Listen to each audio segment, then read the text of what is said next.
할렐루야. 옆에 있는 분 축복하도록 하겠습니다. 분리당하지 말고 분리합시다 라고 축복하시기 바라겠습니다. 여러분, 제가 지난 수요일부터 사순절을 맞으면서 여러분, 제가 제안을 드릴게요. 새벽 기도도 좀 쉽지 않은 상황이기도 하겠지만 수요일 금요일 정도는 좀 이렇게 하나님 곁자리를 확보하는 일에 좀 신경을 좀 쓰셔도 괜찮습니다. 제 눈치 보실 거 없어요. 다른 사람 볼 거 없습니다. 아니, 하나님의 곁자리가 비었대는데 그걸 차지를 하셔야죠. 그래서 알라, 여겨라, 드려라. 어떻게 제가 지난 수요일 날 말씀드렸는데 월, 화, 수 새벽 기도 그 방송 올라간 거 다 들으셨어요? 감사합니다. 꼭 들으셔야 됩니다. 우리 찾으시는 교회는 절대 다른 소리 하시면 안 돼요. 이게 어느 선교단체라든지 또 어떤 설교가들이 잘못이라기보다는 좀 피상적으로 구분을 해놓은 이 복음에 알라, 여겨라, 드려라 이거를 우리가 좀 다시 한번 정확하게 정리하는 시간을 가졌으니까 그 개념들을 잘 정리하시면 여러분에게 더 큰 은혜가 될 줄로 믿습니다. 꼭 정리하시고 늘 적용하셔야 돼요. 그러고 보니까 이제 말씀이 막 주일도 그렇고 새벽도 그렇고 다 연결이 돼요. 그럴 수밖에 없어요. 따로따로 떨어져 있질 않아요. 하나님은 이미 일맥상통하게 한 통으로 지금 말씀하시고 한 뜻으로 이야기하고 계시기 때문에 하나님의 의도가 분명하기 때문에 다 연결이 된다는 거지 꿰어 맞추는 게 아니에요. 연결이 되게 돼 있어요. 하나님의 목소리는 하나예요. 하나님의 뜻도 하나입니다. 하나님의 생각도 하나예요. 그걸 담아놓은 것이 말씀이에요. 그러다 보니까 여기저기를 다녀도 어디를 연구를 하고 어디를 여행을 해도 하나님의 마음은 분명하고 선명하게 하나로 캐치를 할 수 있다는 얘기죠.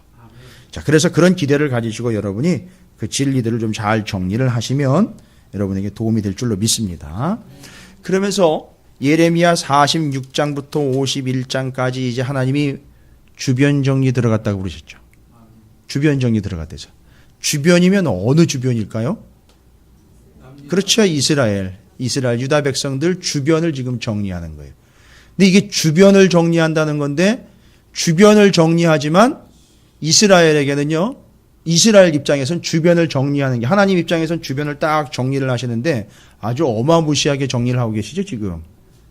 그러니까 화를 쏟아내시는 게 아니라 주변을 정리를 하는데 이스라엘 입장에서는 주변을 정리하는 하나님의 이 행위가 이 하나님의 역사가 이스라엘 입장에서는 뭐 하는 걸로 이제 받아들여질 수 있는 거죠? 보니까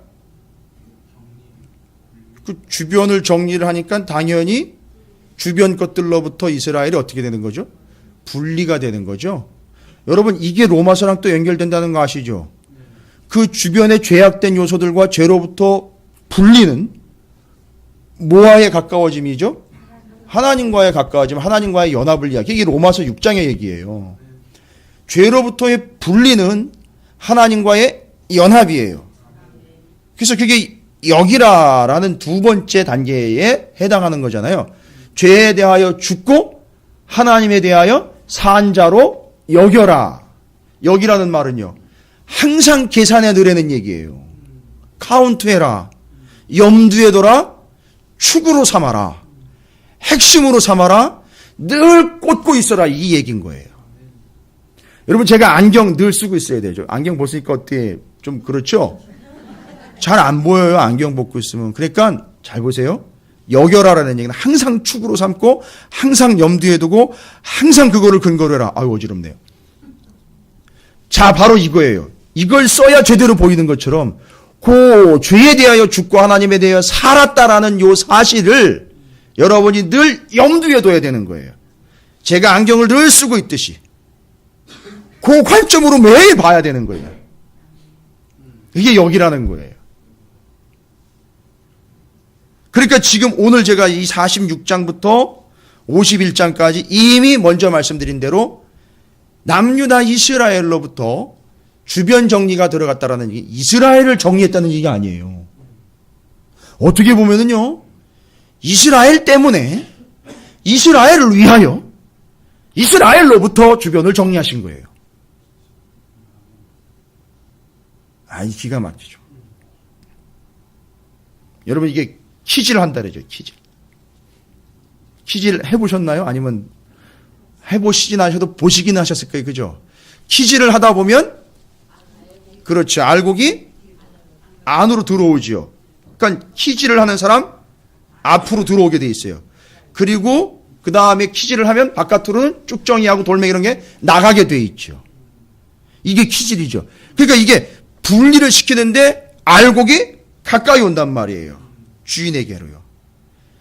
이거예요. 지금 이거 하고 계시는 거예요. 하나님이 분리시키는 겁니다. 근데 여러분 제가 오늘 여러분 잘 오셨어요. 진짜로. 성경에 이 분리라는 개념을요.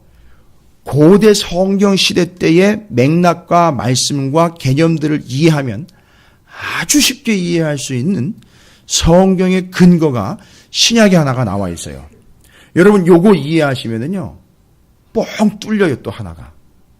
근데 뭔 내용이냐면 그런 이제 신약에 있는 그 개념을 먼저 좀 살펴볼게요. 이게 후대의 이야기 아니라 고대 성경 시대 때부터 이미 개념 잡혀 있었던 한 개념인데 그걸 오늘 이 46장부터 51장까지 여러분이 적용해 보시면은요. 아주 속 시원하게 잘 풀려요. 또 뭐 어렵고 나대한 구절들이 있는 건 아닌데 이 개념들이 바탕이 다 돼 있어요. 그럼 여러분 먼저 어디를 보시느냐 하면 이거 하나만 여러분이 정리가 돼도 참 속 시원하게 한 개념을 정리하실 수 있는 건데 마태복음 25장을 한번 가보십시오. 길지 않은 구절인데 마태복음 25장 31절부터 33절까지에 우리가 좀 염두에 두고 생각해 볼 만한 의미가 기록이 되어 있습니다. 신약성경 마태복음 25장 31절부터 33절까지 자 이렇게 기록이 되어 있습니다. 여러분 잘 아시는 말씀이에요. 잘 아시는 말 그죠? 뭐와 뭐에 대한 얘기죠? 양과 염소에 대한 얘기예요. 근데 이거는 단순히 이렇게 비유적인 측면이 아니라 이스라엘 고대 성경 시대의 습성, 개념, 의미, 이미지를 여러분이 이해를 하셔야 돼요. 제가 이제 설명을 드릴게요. 여기 아주 깊은 의미가 담겨 있는데 인자가 자기 영광으로 모든 천사와 함께 올 때에 언제죠? 마지막 때 다시 오셨을 때 재림 때 자기 영광의 보좌에 앉으시리니 지금 현재 주님은 어디 계시죠? 하나님 보좌 우편에 계시죠. 가장 가까운 자리죠. 뭐 했기 때문이죠? 드렸기 때문에 드리다라는 게 옆자리 페리스테미 기억나십니까? 옆자리에 서다 드리다는 거예요. 거기 지금 제일 옆에 지금 계시는 거예요. 그래서 예수님 완전히 다 드리셨잖아요. 자기를. 그러니까 확보한 자리는요. 옆자리예요. 예. 드리려면 어디로 가야 돼요?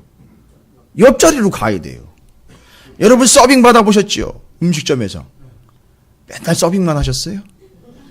근데 서빙을 받아보면 가장 옆자리에 서브해주는 사람이 와서 따라주고 챙겨주고 나눠주고도 해야 돼요.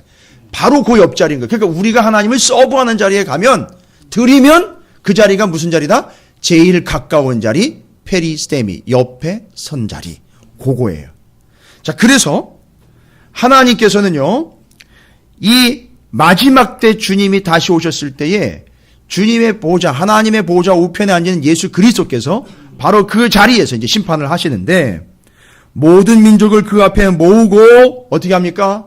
각각 구분하기를 목자가 양과 염소를 구분하는 것 같이 하여 양은 그 오른편에 염소는 왼편에 두리라. 여러분 양과 염소는 야생이 아니잖아요. 양과 염소는 다 집에서 이 목자들이 키우는 소중한 재산이면서 짐승들이에요. 그런데 무슨 이유에서인지 양하고 염소가 섞여 있습니다. 지들이 알아서 섞은 게 아니라 절대 그러지 않습니다. 목자는요 절대 양하고 염소를 섞어서 방목하지 않아요.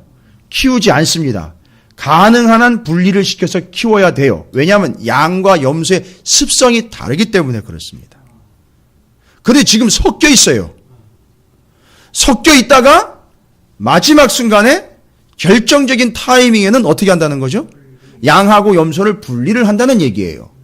근데 예전에 성경 시대 때요, 고대 근동에 목자들, 그러니까 양을 치거나 염소를 치는 그 중동 지역에 성경 시대 때 양과 염소에 대한 이해들이요, 우리가 좀 살펴봐야 될 개념이에요.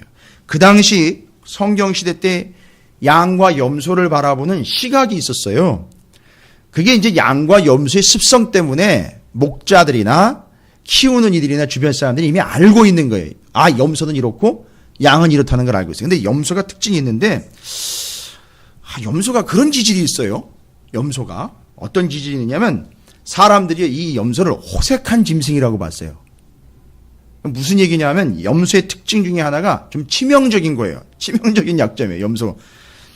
다른 동물들과는 달리 염소 수컷이요, 자기 자신의 암컷에 다른 수컷이 접근하는 걸 전혀 제재를 안 한대요. 그냥 내버려 두는 거예요. 이게 요 염소의 특성이래요. 그래가지고 요런 성질을 보고 이 수컷 염소가 요렇게 자기 암컷에 다른 종류, 다른 수컷이 덤빌 때에 막지를 않고 그냥 시큰둥하게 반응하며 쳐내버려 두는 거를 좀 좋지 않게 봤어요. 아, 이 염소가 이게 책임감이 없구나, 이 종류가. 그래서 이걸 누구한테 이제 비유를 하냐면 남자들한테 비유를 했어요. 그래, 이 책임감 없는 남자들 있죠. 그 중에서도 자기 아내나 자기 가정을 책임지지 않는. 그래서 그 남자들을 수치스러운 남자들이라고 표현할 때 염소 같은 남자들이라는 표현을 써요. 이게 고대 근동에서 전해져 내려오는 이미지예요. 염소에 대한 이미지라고요. 그래서 이 염소와 같이 자기의 아내, 자기와 가족, 자기의 가족을 보호해야 하는 남자들이 그렇게 하지 않을 때 그 남자들을 보고 수치스러운 존재, 죄스러운 존재다라고 이야기를 해버리는 거예요. 그래서 염소에 대한 이미지가 이렇게 되어 있어요. 그래서 염소는 수치스럽고 죄스러운 동물로 상징을 해요. 그래서 염소를 왼편으로 표현을 해버려요. 수치스럽고 죄스럽고 그리고 왼쪽으로 표현을 해요. 여러분 죄송합니다. 이건 그런 습성으로 고정화시킨 건 아닌데 그 당시에 남자와 여성이 이렇게 구분이 되어 있고 여성들이 워낙에 존재의 가치로 인정받지 못했던 시대라 제가 그렇다는 게 아니에요. 절대 오해하시면 안 돼요. 이 염소를 여자에다가 또 비유를 했어요. 여자 왜 그러냐면 이제 이런 거예요. 자꾸 이렇게 생각이 좀 자주 바뀌고 이렇게 감정적이 되다 보니까 염소가 또 그런 특성이 있어서 염소를 여성에다가 비유를 했어요. 그러니까 잘 보세요. 좀 이왕에 드린 얘기 드리다 보니까 한번 하나 더 드릴게요. 옛날에 유대 랍비 중에요. 랍비가 적은 그 글에다가 이런 얘기를 썼어요. 하나님, 제가 이방인으로 태어나지 않은 거 감사합니다. 하나님, 제가 여자로 태어나지 않은 걸 감사드립니다. 이렇게 썼었어요. 이 당시 여성들이 그렇게 어려운 입장에 있었어요.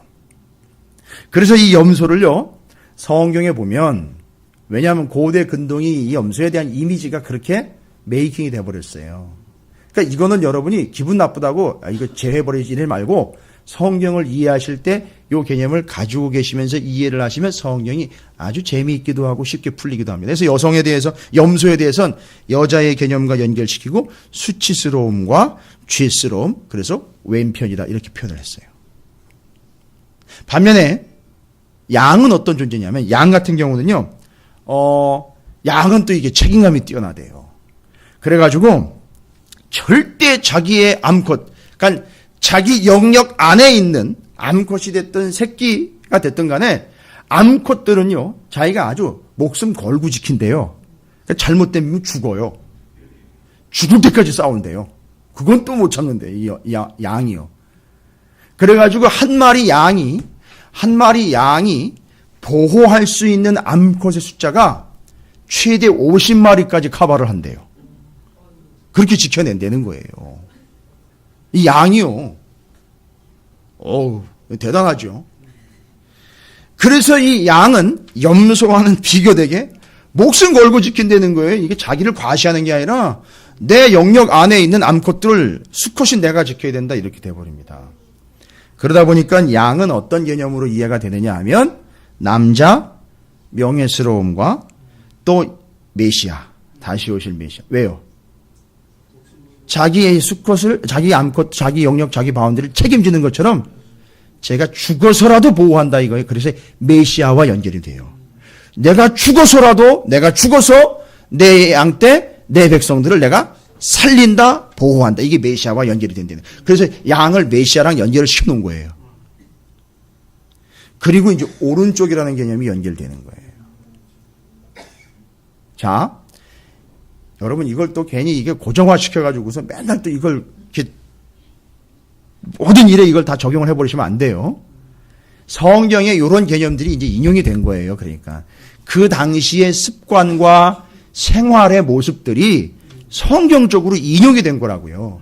그러다 보니까 마태복음 25장 31절부터 33절 같은 이런 구절이 나온 거예요. 그러니까 이걸 이해를 하려면 이런 개념들과 배경을 여러분이 알고 계시면 좋다는 거예요. 그리고 또 예레미야로 넘어와서 그걸 또 제가 설명을 드릴 거라는 얘기예요. 그런데 마태복음에 여러분이 함께 나눈 말씀이지만, 그런데 바로 그렇게 습성이 다른 양과 염소를 섞어놨어요 지금. 아니 지네가 알아서 섞인 게 아니라고요. 목자가 섞어놨어요. 이유가 뭘까요 도대체?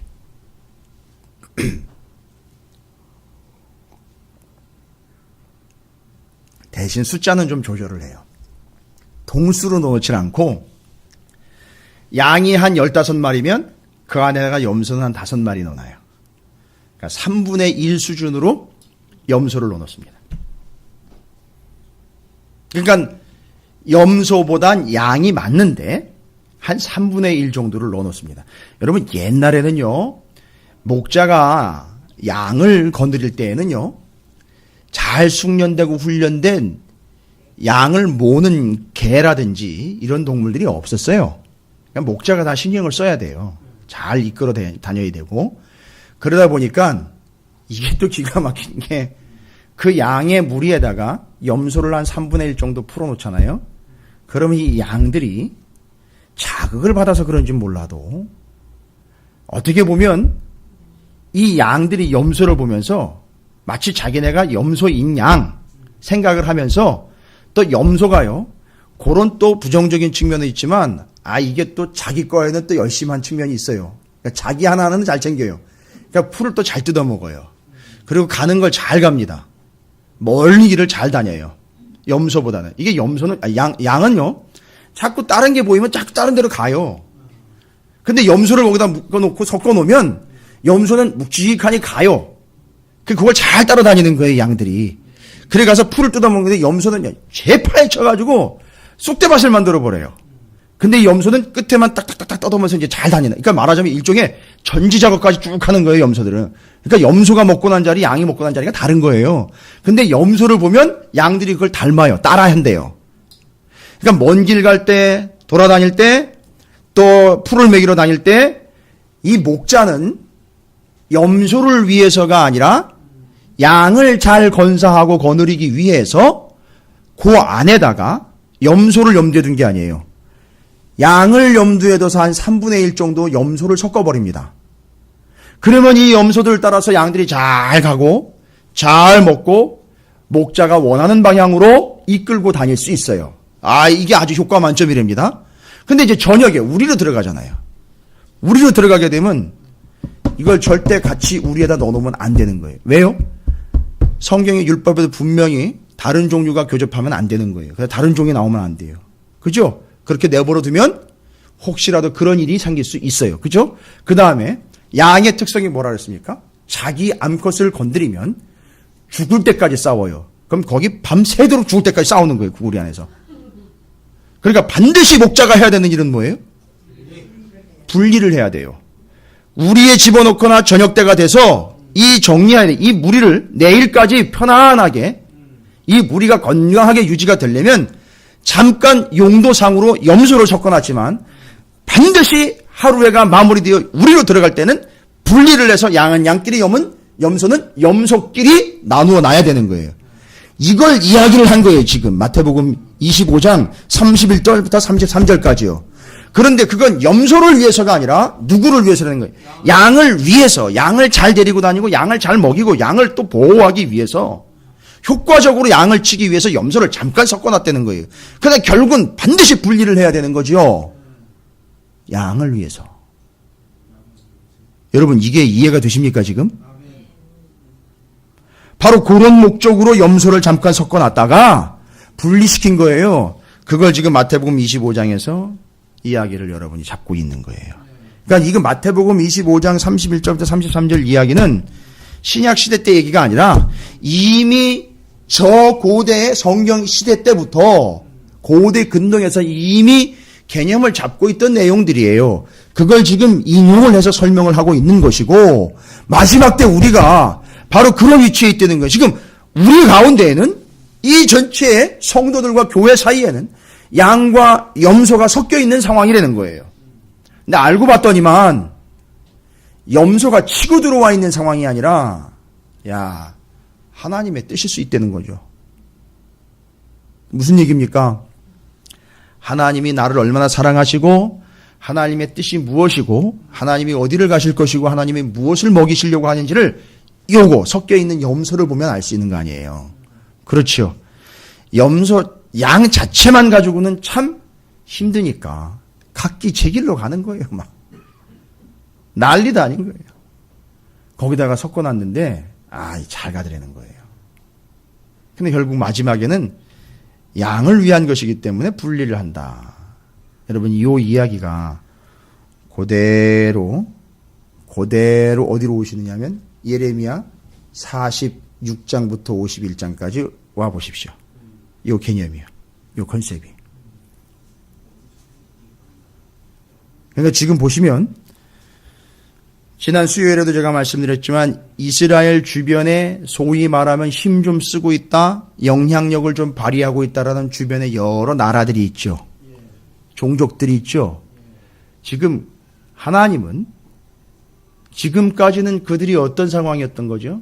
섞여 있었던 상황이에요. 그러다 보니까 이놈의 양 같은 이 존재인 이 유다 이스라엘이 무슨 짓을 했느냐 하면 자꾸 어떻게 됐다는 거예요?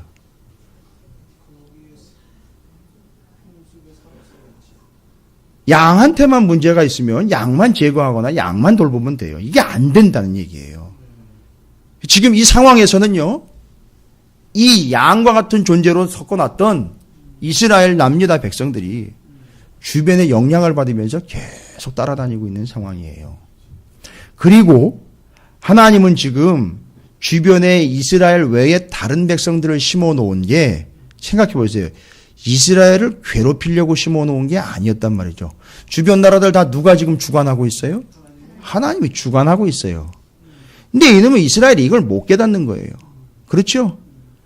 그리고는 그걸 쫓아가고 있어요. 지금 목자를 따라가야 되는데 엉뚱한 걸 쫓아가고 있는 상황이 돼버린 거고, 주변에 이 주변 나라들을 보면 저 나라 저 백성들을 하나님이 저렇게 다스리고 저렇게 다루는 걸 보니까 하나님은 어떤 분이로구나 이런 걸 보면서 나가야 되는데 이런 걸 보는 거는 전혀 닫혀있는 상황인데다가 자기네 길만 가려고 하고 있었던 것, 이게 이제 남유다의 상황인 거죠. 그러면서 지금 하나님이 46장부터 51장까지 하고 계시는 작업은 이제 남유다로부터 주변에 있는 나라들을 뭐 하시는 거예요? 분리를 하는 거예요. 분리를 하면서 잘못 생각을 하거나 우리도 마찬가지예요. 착각을 하는 수가 있어요.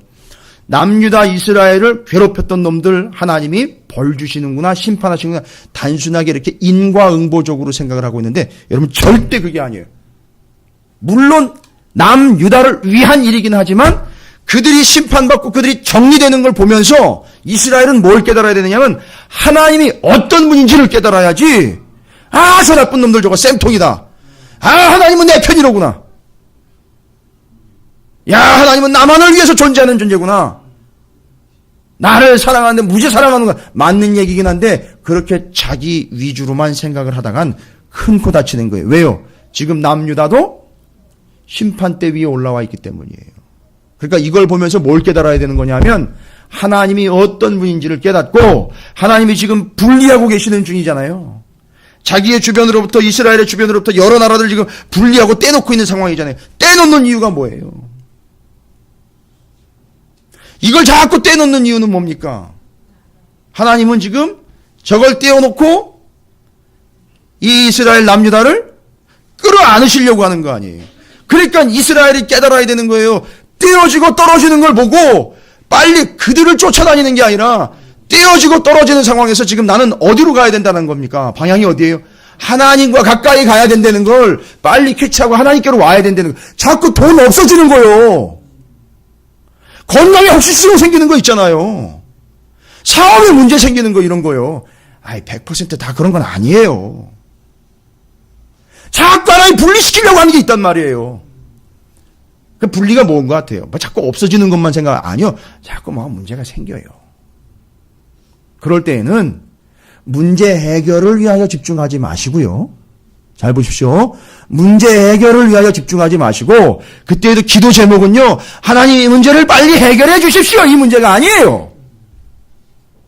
여러분 같으면 어떤 기도의 제목을 가지고 기도를 하셔야 됩니까? 생각해 보십시오. 우리 찾으시는 교회라면 이제 여기서 답이 나와야 돼요. 바벨론, 블레셋, 그 다음에 뭐 주변에 있는 나라 두로 시더니 뭐 주변에 한두 나라가 아니에요 지금. 그걸 지금 다 잘라내고 계시는 거예요. 분리를 하고 계신단 말이에요. 목적은요, 하나님이 더 가까이 끌어안으시려고 하는 거예요.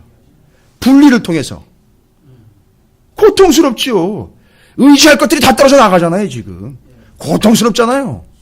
우리의 삶에도 그런 일이 생긴단 말이에요. 자꾸 고통스럽고 아픈 일들이 생겨요. 그럼 우리는 어떻게 기도합니까? 하나님 제발 좀 이 문제 좀 해결해 주세요 좀. 하나님 왜 나한테 자꾸 돈을 뺏어가세요? 하나님 왜 자꾸 사업을 어렵게 하시는 거예요? 그래 빨리 해결해 달라는 식으로 얘기를 한단 말이죠. 그 지금 하나님 뭐 하고 계시는데요? 분리하고 계시는데, 그 분리하고 있는 이유는 뭐예요? 그게 나빠서가 아니라 분리를 통해서 어떻게 하는 거예요? 그 사람은 하나님과 가까우게 다가가게 끌어안고 계시는 거란 말이에요. 이렇게, 그렇죠? 요거 하나님 백성, 이거 이제 분리돼야 될 대상, 이렇게 되는 거예요. 이렇게가 돼야 되겠네요. 이해가 되십니까? 그러니까 지금 우리의 기도는요, 뭐가 돼야 되느냐면, 그렇게 분리 현상을 경험하게 되면, 자꾸 그것 때문에 손해봤네, 아프네, 이거 어떻게 회복을 해야 되나, 이걸 어떻게 만회를 해야 되나, 이거 빨리 이거 좀 해결했으면 좋겠는데가 아니라, 어떻게 되는 거예요, 여러분? 자연스럽게 우리는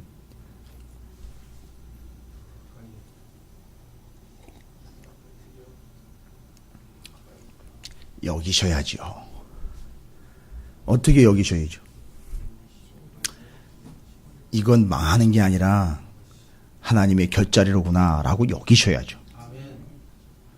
그리고는 더 가까이 드려야죠.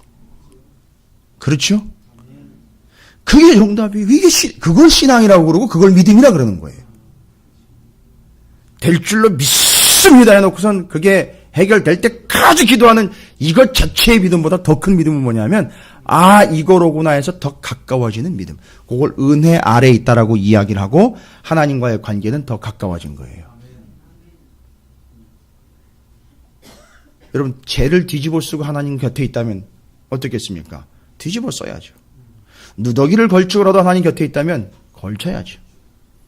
그죠?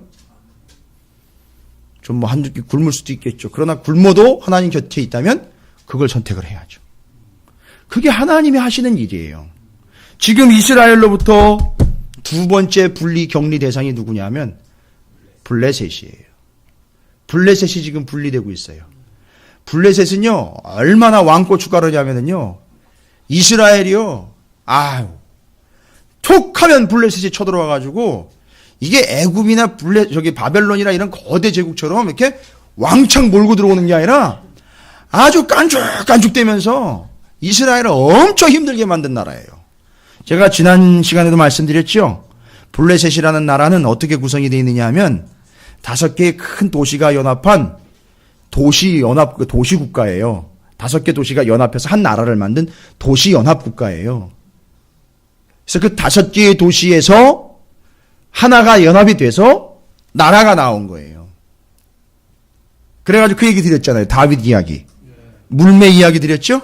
물맷돌 몇 개 준비했다 그랬죠? 5개예요. 다 이유가 있다는 거 아닙니까? 성경이 성경을 이야기하게 하는 거죠. 성경이 다 말하는데요. 뭐 딴 거 필요 있어요.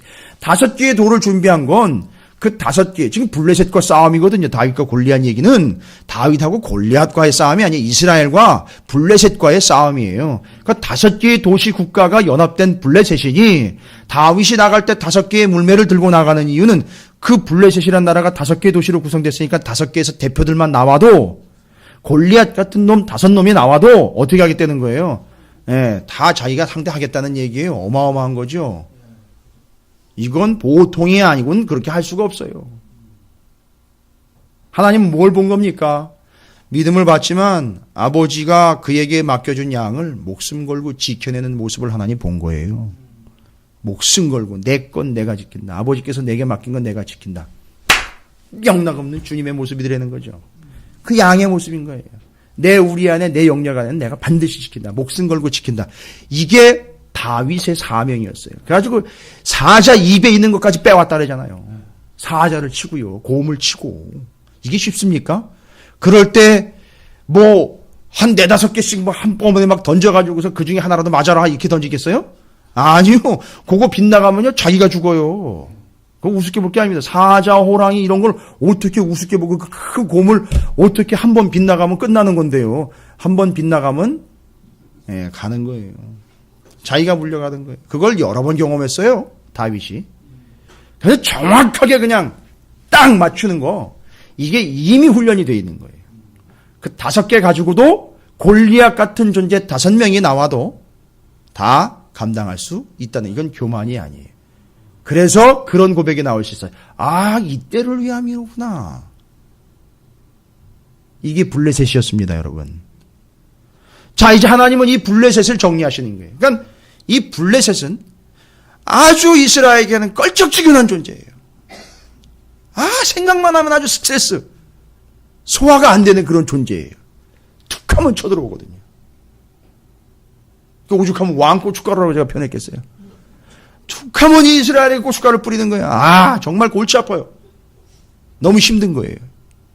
그 의식을 안 할래야 안 할 수가 없어요. 근데 하나님이 그를 분리하는 계시는 거예요.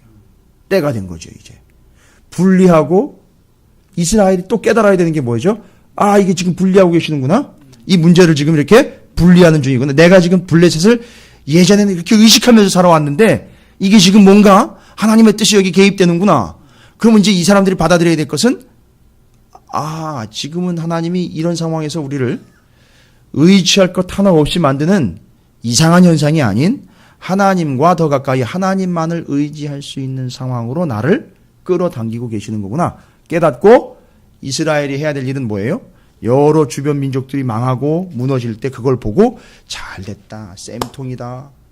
하나님이 내 기도를 역시 들어주시는구나. 이게 아니라 아, 나도 여차하면 저 신세 저 꼬라진데 나도 정신 차려 하나님을 더 가까이 모셔야지 하고 빨리 돌아와야 되는 거예요.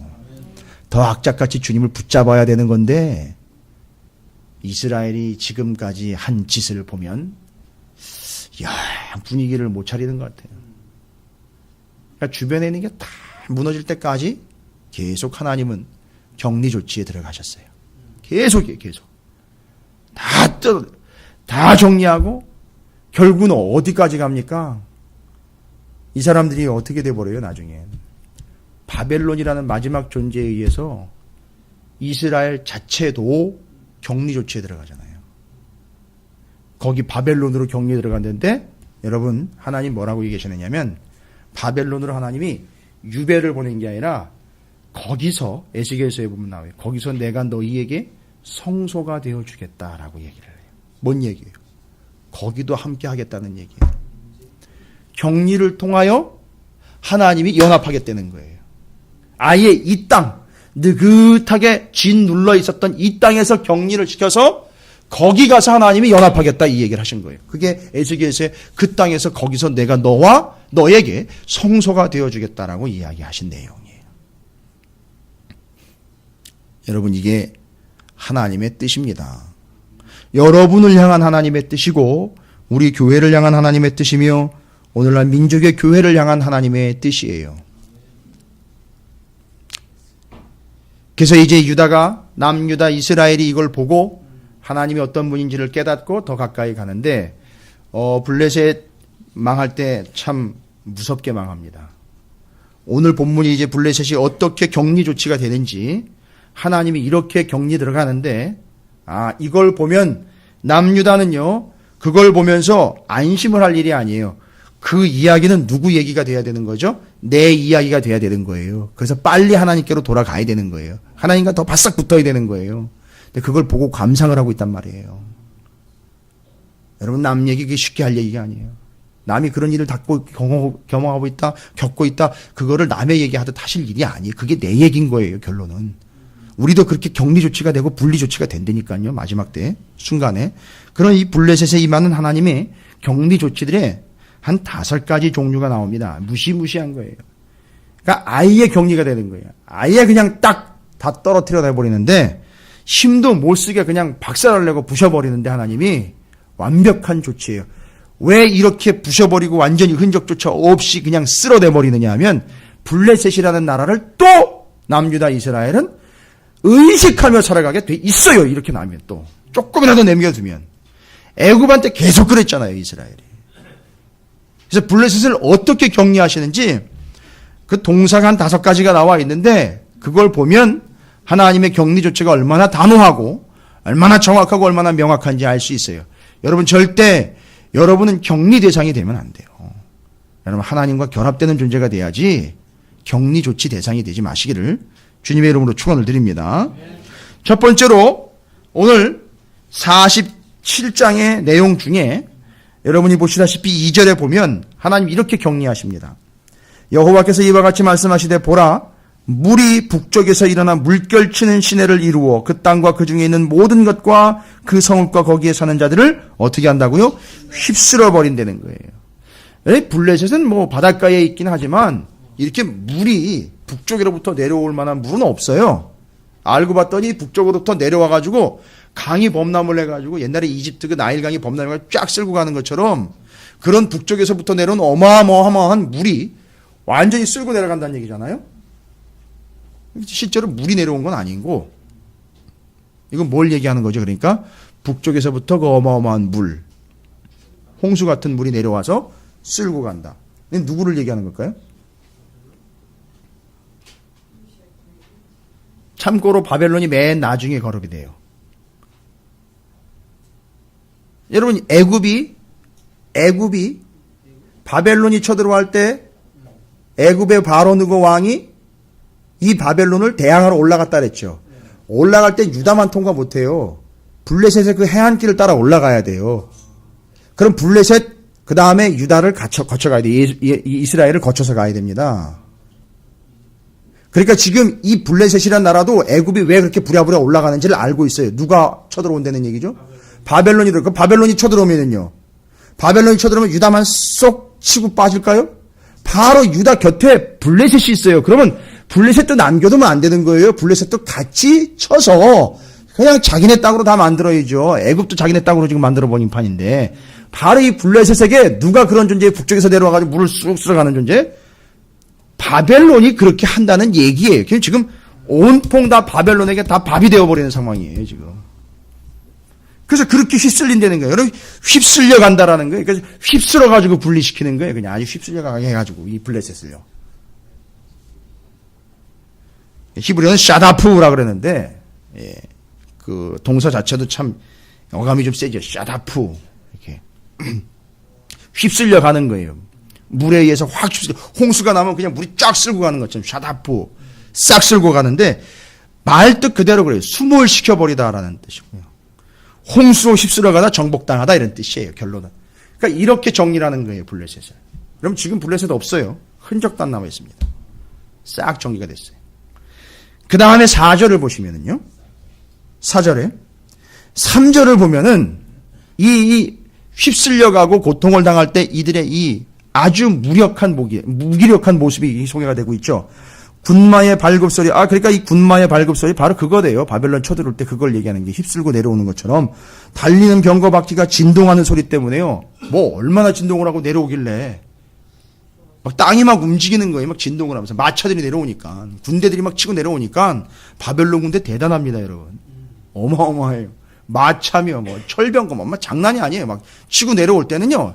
정말 겁이 그냥 저절로 납니다. 그냥 내려오는 것만 봐도 그냥 그 자리에서 얼어버릴 정도의 그런 어마무시한 모습들인데 그걸 보고 이런 모습이 기록되어 있네요. 아마 실제로 이랬나 봐요. 그 병거 바퀴가 진동하는 소리 때문에 아버지의 손맥이 풀려 자기의 자녀를 돌보지 못하는 거예요. 아니, 아버지가 자기 아이를 빨리 챙겨야 될 거 아니에요. 그죠? 무섭고 두렵고 지금 상황이 긴박한 상황인데 자기 새끼를 자기가 챙겨야 될 거 아니에요, 아버지가. 근데 이게 워낙에 무서우니까 애를 챙기고 자기 새끼를 챙기는 걸 잊을 정도로 이게 두려워가지고 벌벌 떨고 있고 쳐다만 보고 있다는 얘기예요. 이러면 어느 정도나 돼야 이렇게 될까요? 이건 경험해보지 못한 사람은 얘기를 못해요.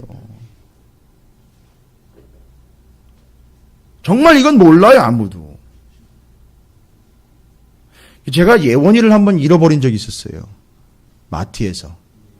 그때 맥이 완전히 풀려버렸어요, 진짜. 정신줄이 막 나가더라고요, 그러니까. 한참 이제 돌아치기 시작할 때였는데, 말도 할 수 있는 때인데 없어진 거예요. 1층에서부터 저 로트 꼭대기까지 주차장까지 다 돌았는데 안 보이는 거예요. 여러분, 그 상상이 되십니까? 여러분, 지금 이건 그런 상황보다 더한 상황이에요. 이건 빼도 박도 못한 상황이에요. 돌아치면서 저는 어디가 있겠지, 누군가 잡고 있겠지, 누군가 지금 데리고 있겠지, 혹시 어디 가 있을까, 이런 기대라도 하면서 지금 돌아치고 있는 거죠, 저는. 그런데 지금 이 상황에서는 이것도 못하고 저것도 못하는 거예요. 그러니까 생각을 해보세요. 마차와 군병이 막 밀고 내려오는데 이게 너무너무 무서우니까 애가 지금 길에 그냥 나와 있는 상황에 애가 어떻게 해야 돼요? 그대로 두면 이게 치워 죽어요.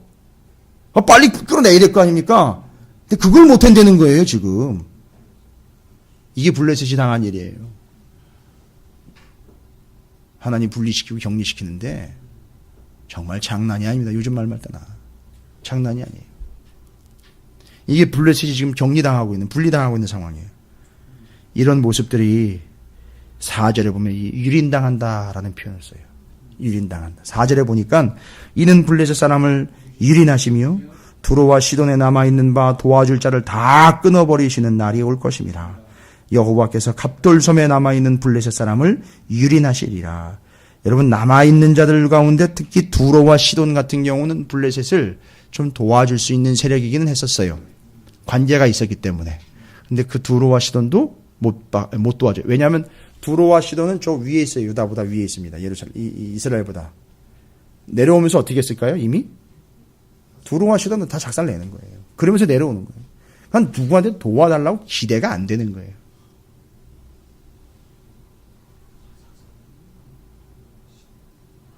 그러니까 엉망진창 되는 겁니다, 여러분. 이거 박살나버리는 거예요. 끝장나버리는 겁니다. 지금 블레셋이 유린을 당한다 그랬죠? 휩쓸려감을 당한다 그랬어요, 첫 번째. 지금 4절에서는 유린을 당한다 그랬어요. 이게 유린 당한다는 거는 나다드라는 히브리어를 써요. 나다드. 유린을 당한데 압제하며 멸하고 멸절시키고 파괴시키고 약탈하고 헐고 박살낸다 이런 뜻이에요. 그러니까 아까 휩쓸려 간다라는 거예요. 그냥 싹 쓸어간다라는 거잖아요. 여기 지금 유린당한다는 건요, 완전히 박살을 낸다는 거예요. 뭐 남는 게 없어요, 지금. 어떻게 보면 누구 때문에 당하는 거예요, 이게 지금 이 사람들이. 이스라엘 때문에 당하는 거예요, 지금. 이스라엘 때문에 당하는 거라니까요. 절대 싹을 남겨두지 않고 이스라엘이 어떤 여지도 갖지 않도록 분리를 시키고 계시는 거예요. 4절에 또 하나 나와요. 끊어버린다는 얘기죠. 끊어버린다. 카라트라고 하는데, 끊어버린다. 여러분, 이스라엘 남성들이 할례 받을 때, 표피를 베어버린다, 잘라버린다 있잖아요. 그때 이 단어를 써요. 카라트라는 단어를 씁니다.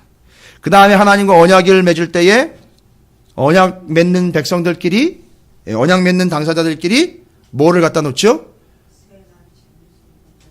원래 갖다 놓는 게 있어요. 낙타요. 낙타를 머리부터 꼬리까지 아주 정확하게 잘라요. 이럴 때 카라트라는 단어를 써요. 그러니까 지금 어떻게 한다는 거예요? 완전히 끊어버리는 거예요. 이상하다. 아니 그냥 박살내면 그 사람들이 존재가 없어지거나 끝나는 거지. 끊어버린다는 건요. 어디로부턴가 분리가 된다는 얘기잖아요. 그죠? 잘라버린다는 얘기잖아요. 그죠? 그렇지 않습니까? 그럼 이게 어디로부터 지금 끊어져 버림을 당하는 거예요. 이 사람들이, 블레셋이. 하나님의 관심은 블레셋이 아니에요. 아까 염소에게 관심이 있었던 것이 아니라, 염소도 중요하지만 양에게 관심이 있어서 양을 위해서 해놨다가 분리시키는 것처럼, 누구 때문에 지금, 누구로부터예요? 이스라엘 백성으로부터 끊어지는 거예요, 이 사람들이. 지금 분리하는 거라 그랬잖아요, 마지막엔. 다 분리해서. 블레셋을 위하여 분리하는 것이 아니라 이스라엘을 위하여 분리하는 거예요. 온전하게 하나님과의 관계가 회복되기 위하여 분리시키는 거예요, 지금 계속. 여러분, 요 관점으로 보셔야지, 이걸 잘못된 관점으로 보시면 하나님을 대적하는 자 혹은 하나님의 백성을 어렵게 하는 놈들은 다 박살낸다. 뭐 이렇게 돼버리면요, 저 바깥에 있는 사람들이요, 교회를 다 죽일 놈이라고 그래요. 그렇게 얘기하면 안 됩니다. 하나님의 목적은 하나님의 백성들을 하나님 편으로 가까이 끌어들이기 위하여 아닌 것들을 잘라내시는 거지, 내 편 아닌 다른 편들을 다 박살내고 작살내는 분이 하나님이 아니에요.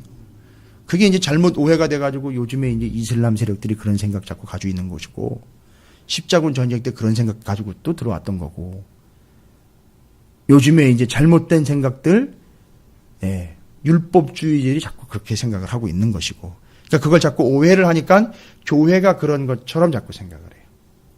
그러니까 우리는 정확하게 이해를 하고 있어야 되는 거예요. 끊어버리는 거예요. 그래서 끊어버리다, 삭제하다, 죽이다, 살해하다, 다 끊어버리는 거예요. 이스라엘로부터 끊어버리시는 겁니다.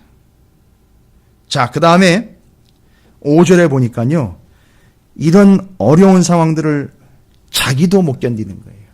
그러니까 어떻게 합니까? 자기 몸을 스스로 베요. 자해를 하는 거예요. 심지어는 자살하기도 해요.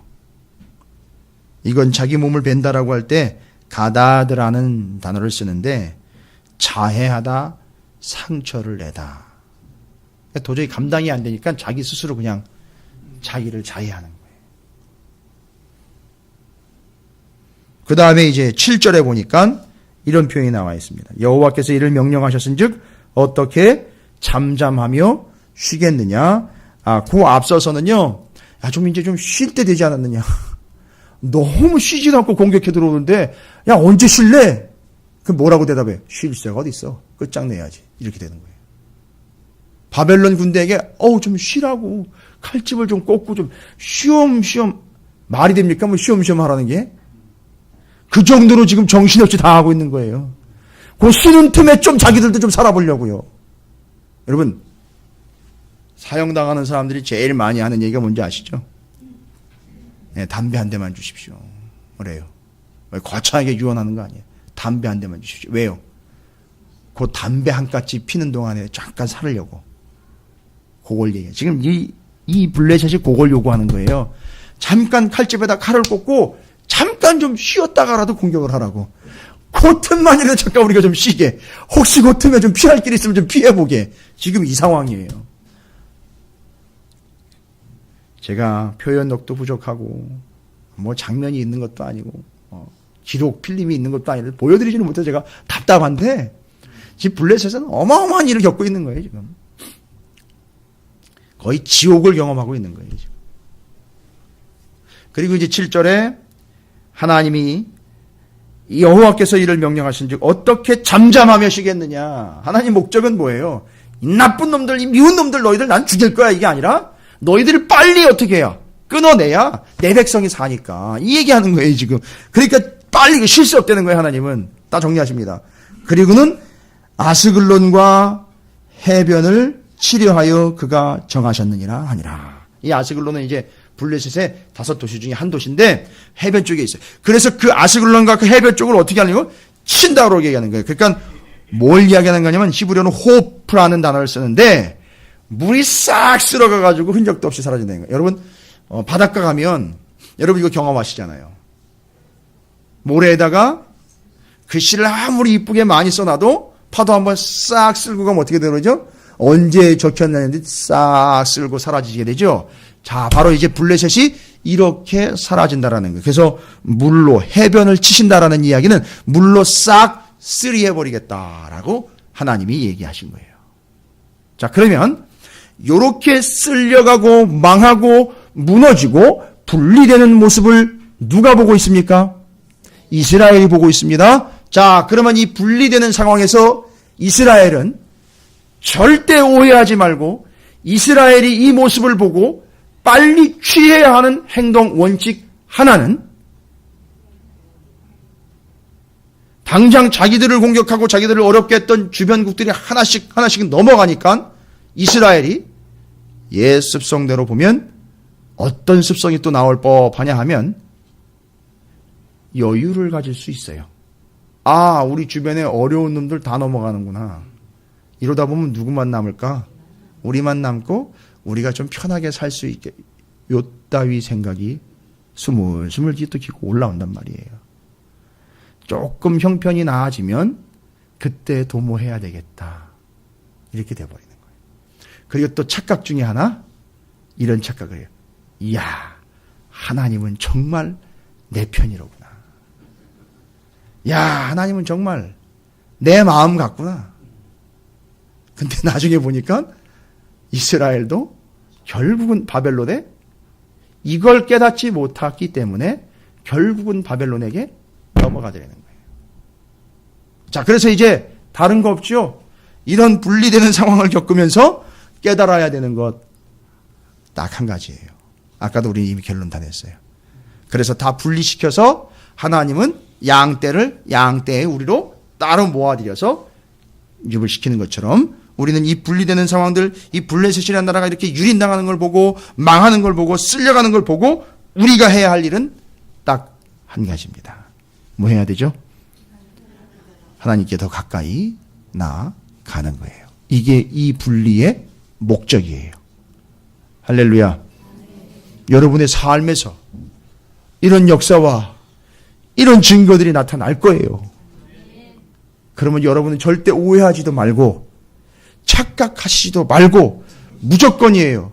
로마서 6장에 알라, 여겨라, 드려라, 세 번째 드려라, 의의 무기로 드려라, 파리 스테미 가까이 가서 서라. 뭐 할 수 있도록요? 하나님이 손만 뻗으면 탁 잡을 수 있도록 가까이 가서 있어라. 이걸 위하여 세상으로부터의 분리요, 세상 것을 분리하며 삭제하며 끊어버리고 있고, 바로 이걸 깨달아 우리는 하나님께 더 가까이 가야 되는 거예요. 그 하나님께 더 가까이 감이 결국은 뭐로부터요? 죄, 세상, 죽음으로부터 격리되는 거예요. 멀어지는 거라고요. 분리되는 거라고요. 여기서 또 다른 진리, 이미 말씀드린 거예요. 자꾸 우리는 해서는 안 되는 것들의 목록을 뽑아서 이건 하지 말아야지, 이건 안 해야지, 이건 하면 안 되라고 자꾸 하지 말 것들을 안 하려고 애를 쓴단 말이에요. 말하자면 죄를 안 지으려고 아주 바등바등 애를 써요. 그래가지고 그 죄 지으면 안 돼, 죄 지으면 안 돼. 허벅지에 멍이 시뻘게 들었어요. 안 지으려고 애를 써. 왜요? 가상한 거지요, 그것도. 그렇게 죄를 지으면 어떻게 돼버리니까요. 로마서 말대로만 죄에 대하여 죽었다, 죽다, 이게 뭔 뜻이라 했죠? 죄에 대하여? 죄와 함께 분리됐다라는 건데, 죄의 분리를 어떻게 시도해요? 죄를 안 지으려고 자꾸 시도를 한단 말이에요. 근데 이놈은 죄를 지을 만한 게 한두 가지래이죠. 여러분, 죄는 분리되지만 여전히 존재해요. 그리고 진공청소기처럼 들러붙어가지고 결합을 계속 시도를 해요. 여러분 자신 있으세요? 그러니까요. 더 확실한 방법은 죄를 안 지으려고 죄를 자꾸 떨어내는 게 아니에요. 어떻게 해야 된다고요? 확실한, 그렇죠. 하나님과 더 바싹 붙어버려야 돼요, 여러분이. 하나님과 최대한 밀착을 하시란 말이에요.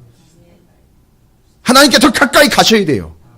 그러니까 이 저녁 자리가 하나님께 가까이 나아가는 자리란 말이에요. 바쁘지만 그 일상의 자리에서 말씀을 붙잡는 게 하나님 곁으로 가는 거란 말이에요. 그 자리를 확보하는 거예요. 기도의 자리를 확보하는 거예요. 가까운 자리를 확보하는 거예요. 이제 그렇기 때문에 제가 말씀드리는 거예요. 그렇기 때문에 드리라라는 말이 파리스템이 곁자리를 확보하라는 말이, 그러니까 여러분이 만약에 헌금을 드려서라도 가까이 갈 수 있다면 드리시란 말이에요. 교회 재정을 위해 드리는 게 아니라 이걸 드림으로 해야 내 마음이 하나님 곁자리로 간단 말이에요. 그러면 드리시라고요. 어려워도 드리셔요. 그러면 그 자리를 확보하는 게 되는 거예요. 아유, 돈 몇 푼 때문에, 맞아요. 돈 몇 푼 때문에 오락가락하는 그런 존재 되지 말고요. 단 얼마라도 하나님께 드림이 내가 가서 드려야 되니까 가까이 가게 되는 거라면 드리시란 말이에요. 그 저는 이제 헌금 얘기 자신 있게 자연스럽게 할 수 있어요. 그러나 자주는 안 할 거예요. 또 오해가 되거든요. 그 기도 시간 여러분 확보하는 거예요. 교회에 그래도 그나마 시간 날 때마다 이렇게 오고 가고 하시는 거예요. 여러분 그거 체크해가지고 왔다 안 왔다를 해가지고선 점검해가지고선 체크해가지고선 그거 이제 잘했으면 죄송합니다. 많이 오면 많이 온 거 상품 뭐 주고 또 조금 오면 거기에 해당하는 거예요. 죄송해요. 제가 죄를 졌어요. 그거 아니거든요. 그거 아니에요. 진짜 아니에요. 물론 가까운 자리를 확보시켜드리기 위해서 애쓰는 건 맞는데 그거 아니잖아요. 오히려 여러분이 받으려고 하면 안 되잖아요. 드림으로 가까운 자리를 확보하는 거 아니냐요.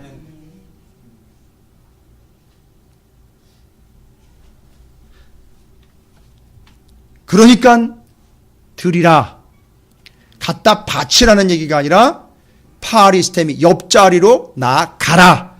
그 자리는 내 자리다 확보하라 이 얘기예요.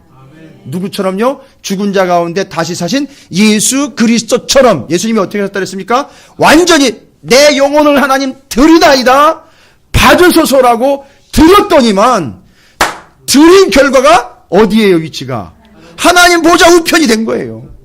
여러분이 바로 그 위치가 되시기를 주님의 이름으로 축원을 드립니다.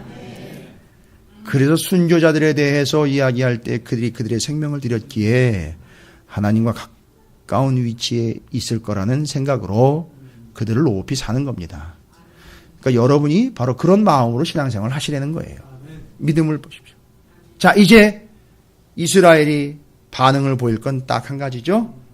그렇게 분리되고 격리되는 모습을 보면, 남들이 망하는 모습을 보면서 잘됐다, 여유를 부릴 게 아니라 빨리 눈치채고 하나님과 더 밀착해야 되는 거죠.